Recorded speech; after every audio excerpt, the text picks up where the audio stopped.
Hi friends, कसे आहात? खूप दिवसानंतर मी व्हिडिओ बनवते त्याच्याबद्दल सॉरी. खूप ट्राय करते मी की रोज एक एक तरी शॉर्ट्स व्हिडिओ बनवावा, पण ठीक आहे, काही कारणास्तव मला नाही जमत व्हिडिओ बनवायला.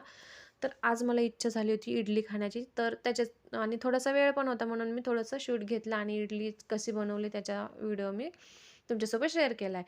तर मी पहिल्यांदा इडलीचं पीठ जे आहे ते सकाळीच तयार करून घेतलं होतं. त्याच्यानंतर मग थोड्या वेळानंतर मी इडली जे आहे ते तयार करायला घेतली होती. त्याच्यासाठी मी इडलीच्या प्रत्येक भांड्याला तेल लावून घेतलं होतं, जेणेकरून इडली चिटकत नाही. नंतर मग एक-एक भांडं पिठाने भरून 15 मिनिटासाठी शिजायला ठेवून दिलं होतं. नंतर मग मी लगेच शेंगदाण्याची आणि खोबऱ्याची चटणी बनवणार होती इडलीसोबत. सांबार पण बनवणार होती, पण सांबारची रेसिपी मी नाही शेअर केली.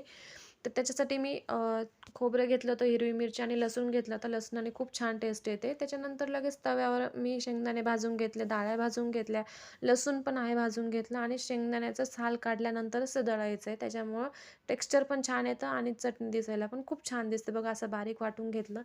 वाटून झाल्यानंतर मी लगेचच पॅनमध्ये तेल गरम करायला ठेवलं. त्याच्यामध्ये मोहरी टाकली, जिरं टाकलं. नंतर त्याच्यामध्ये परत कढीपत्ता टाकला, लाल मिरची टाकली. त्याच्याने तडका खूप छान बसतो आणि चटणी जी आहे ती टेस्टी बनते. तर बघा किती छान असा तडका दिलेला आहे मी चटणीला. त्याच्यानंतर त्याच्यामध्ये मी मीठ टाकायचं विसरली होती. मीठ पण टाकायचं आणि जर तुम्हाला चटणी थोडी पातळ हवी असेल तर त्याच्यामध्ये तुम्ही पाणी पण टाकू शकतात.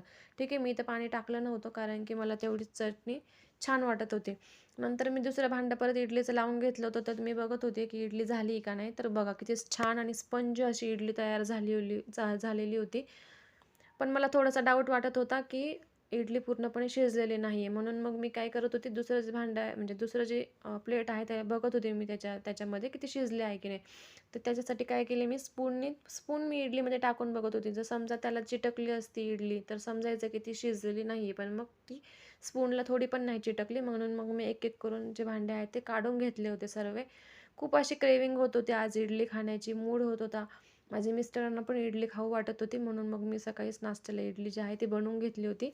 बघा मी एक-एक करून छान अशा इडल्या ज्या आहेत ते सर्व प्लेटमध्ये काढून घेतल्या होत्या. एक पण इडली अशी निंबर झाली नव्हती. खूप छान आणि स्पंज झाल्या होत्या, फुगलेल्या पण छान होत्या. नंतर मग मी त्याच्यासोबत सांबार बनवलं होतं. आमच्या घरी तर सांबार आहे ना, पातळ बिलकुल आवडत नाही. तर त्याच्यासाठी मी घट्टच सांबार बनवत असते दरवेळेस आणि चटणी पण खूप छान झालेली होती. बघा मी इडली, सांबार आणि चटणी जे आहे ते माझ्या मिस्टरांना प्लेटमध्ये वाढून देत होती. तर मला ते म्हणत होते, की "तू पण माझ्यासोबत जेवायला बस" असं.